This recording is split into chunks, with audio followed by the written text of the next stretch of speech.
സംസ്ഥാന വനംവകുപ്പിന്റെ വനമിത്ര പുരസ്കാര നിറവിൽ പുൽപ്പള്ളി കല്ലുവയൽ ജയശ്രീ ഹയർ സെക്കൻഡറി സ്കൂളിലെ ഹരിതവൽക്കരണ പ്രവർത്തനങ്ങൾക്കുള്ള അംഗീകാരമായാണ് പുരസ്കാരം ലഭിച്ചിരിക്കുന്നത്.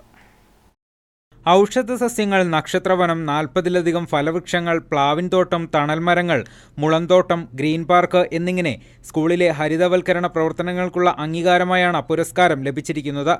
കഴിഞ്ഞ 2 പതിറ്റാണ്ടുകാലമായി നിരന്തരമായി ഹരിതവൽക്കരണ പരിപാടികൾ നടന്നുവരുന്ന സ്കൂൾ കൂടിയാണിത്. 40ഓളം ഫലവൃക്ഷങ്ങളടക്കം അപൂർവ ഇനങ്ങളിൽ ഉൾപ്പെടെ 100 കണക്കിന് വൃക്ഷ സസ്യലതാദികളാണ് സ്കൂൾ അങ്കണത്തിൽ നട്ടുപരിപാലിച്ചു വരുന്നത്.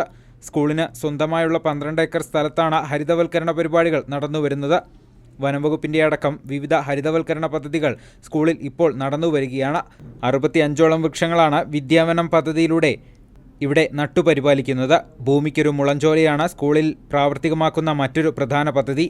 46 ഇനങ്ങളിലായി 150ഓളം മുളന്തൈകൾ നട്ടുപരിപാലിക്കുന്ന ഈ പദ്ധതി കേരളത്തിൽ തന്നെ ആദ്യത്തെയാണ്. സ്കൂൾ സന്ദർശിക്കുന്ന പ്രമുഖരും പൂർവ്വ വിദ്യാർത്ഥികളും വൃക്ഷത്തൈ നടുന്ന ഓർമ്മമരം പദ്ധതിയും ജയശ്രീ സ്കൂളിന്റെ ഹരിതവൽക്കരണ പദ്ധതികളുടെ ഉദാത്ത മാതൃകയാണ്. അതോടൊപ്പം പച്ചക്കറിത്തോട്ടം, കെട്ടുനാട്ടി, നെൽകൃഷി എന്നിവയും ജയശ്രീ സ്കൂളിന്റെ നേതൃത്വത്തിൽ നടത്തിവരുന്നുണ്ട്.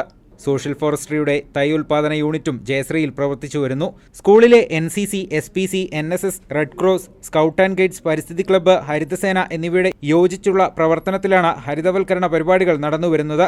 Higher secondary principal KR Jayaraj, school manager KR Jayaram, headmaster VT ലെവൻ, PTA പ്രസിഡന്റ് PA നാസർ തുടങ്ങിയവരും സ്കൂളിലെ ഹരിതവൽക്കരണ പരിപാടികൾക്ക് നേതൃത്വം നൽകി വരുന്നു.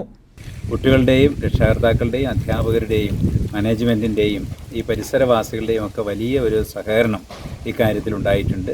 അതുകൊണ്ട് തന്നെ ഈ അവാർഡ് ലഭിച്ചപ്പോൾ ഞങ്ങളുടെ ചുറ്റുവട്ടമുള്ള എല്ലാവർക്കും ഇത് വലിയൊരു അംഗീകാരമായിട്ടാണ് ഞങ്ങൾ കാണുന്നത്. ബെന്നി മാത്യു, വയനാട് വിഷൻ, പുൽപ്പള്ളി.